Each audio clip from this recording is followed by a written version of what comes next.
Hola, vamos a hablar en este vídeo del apantallamiento. El apantallamiento es una propiedad muy curiosa que tienen los conductores cuando tienen un hueco dentro. Así que lo primero que necesitamos es un conductor que sea una especie de caja metálica. Dentro del conductor tiene que haber un hueco completamente rodeado por metal por todas partes. Bueno, pues cuando tenemos este tipo de conductores con hueco dentro, lo que va a ocurrir es que se va a producir una separación entre el campo que producen las cargas que están dentro del conductor y las que están fuera del conductor. Vamos a ver cómo es esto.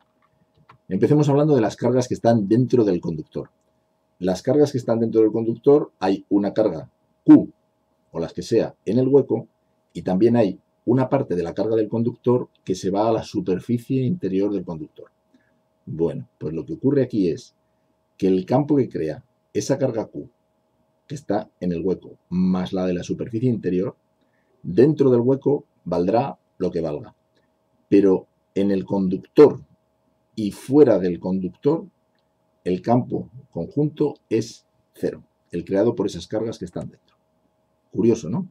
Bueno, pues si ahora nos vamos fuera, nos vamos a dar cuenta de que resulta que el campo creado por la carga Q' que está fuera, más la carga que esté en la superficie del conductor, fuera valdrá lo que sea, pero dentro del conductor y en el hueco va a ser cero. Así que en total, dentro del conductor tenemos un campo cero, pero fijaros, este campo cero en el conductor va a ser la suma de dos ceros. El cero que suman las cargas interiores, carga Q más carga en la superficie interior, más el cero de la suma de carga Q' en el fuera del conductor, más la carga en la superficie exterior del conductor. Curioso, ¿verdad? El conductor es una especie de frontera electrostática. ¿Qué pasa con las cargas? ¿Dónde están las cargas? Si yo tengo una carga Q en el hueco, en la cara interna del conductor se me induce una carga que por fuerza tiene que ser menos Q minúscula, porque si yo cojo una gaussiana por el conductor incluyendo al hueco, la carga total en el conjunto hueco-superficie interior tiene que ser cero. ¿Y qué pasa con la superficie exterior? Bueno, pues se irá la cantidad de carga necesaria para que la carga en la superficie exterior más la carga en la superficie interior sea la carga neta que tenía el conductor al principio. Así que en resumen, ¿qué ocurre con el fenómeno del apantallamiento? Que las cargas de dentro, o sea, Q y la carga en la superficie interior, no crean campo fuera. Eso quiere decir en el conductor y fuera del conductor.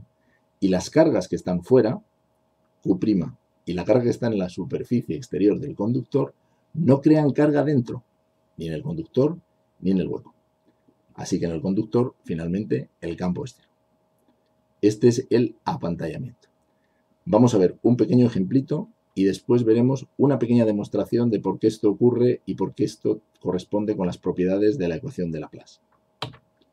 Supongamos que tenemos una esfera conductora, claro. Dentro de la esfera hay un hueco esférico, pero que no es concéntrico con la esfera. Y dentro del hueco tenemos una carga que no está en el centro de la esfera. Fuera de esta esfera, alineada con los centros de las dos esferas, tenemos una carga Q'. ¿Qué ocurre aquí? Sabemos, sin ninguna duda, que el campo dentro del conductor es cero, pero sabemos más cosas. Sabemos que la carga Q induce en la superficie interior de la esfera metálica una carga total menos Q, además se distribuye como tenéis ahí en la imagen, hay más cargas negativas cerca de la carga Q y aparecerá un determinado campo dentro del hueco, pero este conjunto de cargas, Q más las dibujadas en rojo, no producen campo ni en el conductor ni fuera. ¿Qué pasa ahora con las cargas en la superficie exterior? Como dentro tengo una carga menos Q, fuera tendré una carga Q mayúscula, que es la carga que había en el conductor, más Q minúscula, para que en total en el conductor siga habiendo Q mayúscula. Y se distribuyen como tenéis ahí. Hay cargas positivas que se ven repelidas hacia la izquierda por la carga Q' y cargas, en este caso hemos puesto negativas, que se van hacia la derecha atraídas por Q'.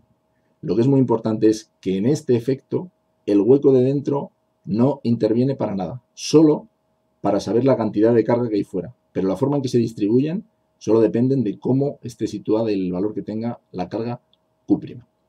Así que a partir de esto, sabiendo que lo de dentro no influye en lo de fuera y lo de fuera no influye en lo de dentro en cuanto a campo, si en cuanto a cantidad de carga, como hemos visto, podemos dibujar las líneas de campo que tendrían aproximadamente esta forma. Acordaos que las líneas de campo salen siempre perpendicularmente a los conductores. Por eso dentro tienen esa forma y por eso fuera también tienen esa forma. Hay líneas de campo que van de Q', que es positiva, a la zona negativa del conductor, y otras líneas que van desde Q' hacia el infinito o desde el conductor hacia el infinito. Muy bien, pues este ejemplito nos ayuda a entender un poco cómo funciona el apantallamiento. Como os digo, el campo dentro del conductor es cero y es la suma de dos ceros. El cero que producen las cargas de dentro, Q más las cargas negativas en el interior, en conjunto es cero, más el cero de las cargas de fuera, Q' más las cargas que están en el exterior de la esfera. ¿Por qué es cierto esto? Vamos a intentar entenderlo un poquito matemáticamente, sin muchas ecuaciones. Si yo estudio un problema que tenga la forma que veis ahí, es decir, un hueco en el que hay un cierto campo producido por una carga Q, y pongo la condición de que esa línea negra sea una superficie equipotencial, y además, a partir de ahí, ya no tengo más carga, una solución que puedo plantear de la ecuación de Laplace es que en esa línea aparezca carga y que de ahí hacia afuera el campo sea cero. Esa es una ecuación para la solución de Laplace. Como sabemos que la solución, además, si encontramos una, es la única que hay, pues eso nos valdría como solución si permitimos que haya carga en esa frontera. Es decir, potencial constante y por lo tanto campo cero en toda la zona rayada. Otro problema.